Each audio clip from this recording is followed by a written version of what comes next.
At some point, something shifts. Not dramatically. Not with fireworks. Just quietly enough to make you uneasy. You wake up one day and realize that the version of yourself you relied on no longer feels real. Your routines still exist. Your responsibilities haven't disappeared. People still recognize you. But you don't recognize yourself. You move through your days with a strange distance, as if you're watching your life from slightly behind your own eyes. You still function. You still speak. You still perform. But something essential feels missing. And the most unsettling part is this: you can't explain what's wrong. Nothing has failed in the obvious sense. Your life might even look fine from the outside. Yet internally, the ground feels unstable. You ask yourself quietly, sometimes late at night, why don't I feel like me anymore? This is where many people panic. They assume something has broken. They assume they've lost motivation, identity, direction, sanity. But this is not collapse. This is rupture. Awakening does not begin with clarity. It begins with disorientation. Because before truth can appear, the structure that was pretending to be truth has to loosen. You haven't lost yourself. You've lost the map you were using. And maps always feel safe, until they stop matching the terrain. The reason this phase feels so frightening is because identity feels like stability. From early on, you were taught who you are by repetition. By reward. By feedback. You learned which traits earned approval. Which behaviors created safety. Which ambitions gave you meaning. Over time, this formed a self-image. A working identity. It wasn't fake. It was functional. But identity is not truth. It's a tool. A survival interface. Carl Jung understood this deeply. He recognized that the ego is not the self. It's a mediator. A character built to navigate the world. Awakening begins when that character can no longer contain what you're becoming. The beliefs that once motivated you start to feel thin. The labels that once organized your life begin to feel inaccurate. Your old ambitions lose gravity. And this creates internal friction. You try to go back to being the person you were, but it no longer works. The script feels forced. The enthusiasm feels artificial. This is not regression. This is identity outgrowing itself. The self that carried you here cannot guide what comes next. That doesn't mean you failed at becoming someone. It means you succeeded, and now the structure has served its purpose.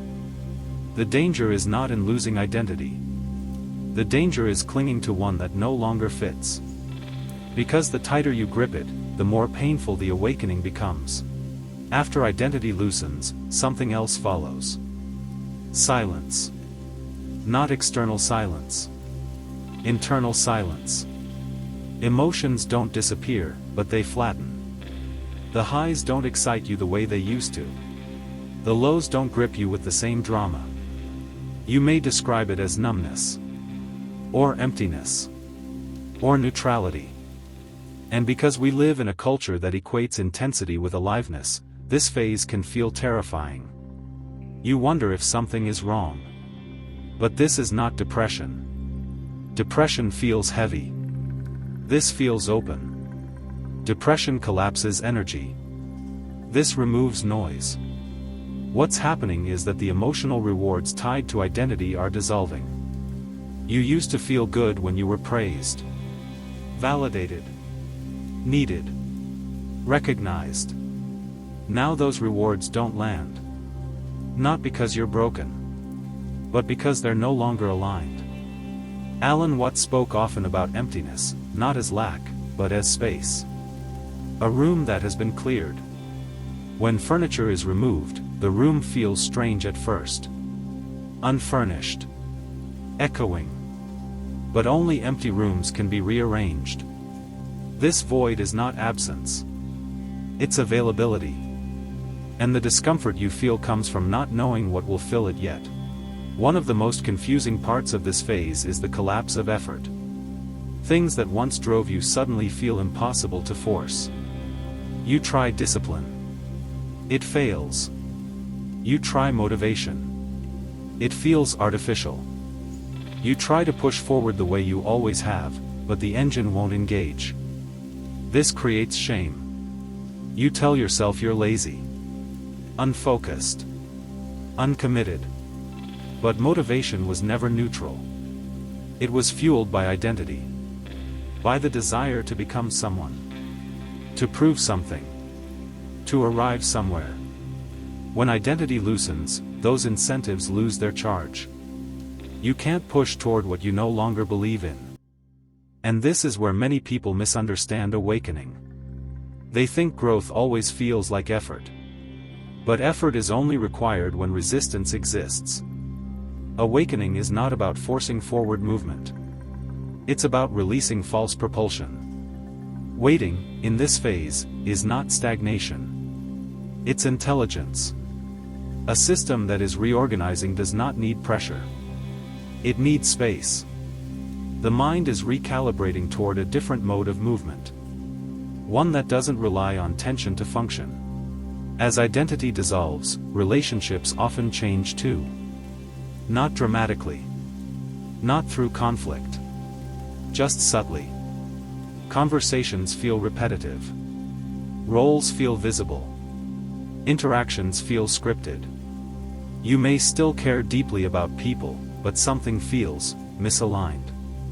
You're no longer meeting them from the same place. This can create guilt. You worry you're becoming cold, detached, selfish. But what's really happening is this. You stopped performing. Much of human connection is built on unconscious agreement. I'll be this version of me if you're that version of you. When identity loosens, that agreement breaks. You're no longer mirroring expectations automatically. You're no longer maintaining emotional symmetry. This doesn't mean you don't love. It means you're recalibrating how you relate. AlanWatts often pointed out that roles feel exhausting when we start seeing them as roles. You're not rejecting people. You're shedding the mask you used to wear around them. And until a new, more honest way of relating emerges, distance is natural. At some point, a deep fear surfaces. What if this never ends? What if you've broken something permanently? You remember how life felt before, simpler, more motivated, more emotionally charged, and part of you wants to go back. But awareness is not reversible. Once you see the structure, you can't unsee it. And the mind hates uncertainty. It looks for familiar reference points. Old goals. Old roles. Old identities. This fear doesn't mean awakening has gone wrong. It means you're standing between worlds. Normal was never a destination. It was a role you played well. And what you're afraid of becoming is not emptiness, it's responsibility. Because without identity, you can no longer hide behind it. Slowly, something stabilizes. Not excitement. Not certainty. Presence. You stop trying to define yourself. You stop searching for explanation. And in that absence, something else becomes clear. You notice that awareness remains, even when identity fades. You're still here. Not as a story. Not as a role. But as perception itself. Intuition becomes louder. Decisions feel simpler. Clarity arrives without narrative. You don't know who you are in words anymore. But you know when something is aligned. This is not regression. This is grounding. You stop asking who you are. And start noticing that you are. Awakening feels like losing yourself because it dismantles the version of you that needed to be maintained. It removes the effort. The performance. The constant self-reference. What remains is quieter. But it's real. You are not disappearing. You are integrating. And the discomfort you're feeling is not a sign to retreat. It's a sign to stop forcing. The self you were using was useful. But it was never who you truly were. And what's emerging now doesn't need to be chased, built, or proven. It only needs to be allowed. Awakening feels like losing yourself. Because the self you were using was never who you truly were.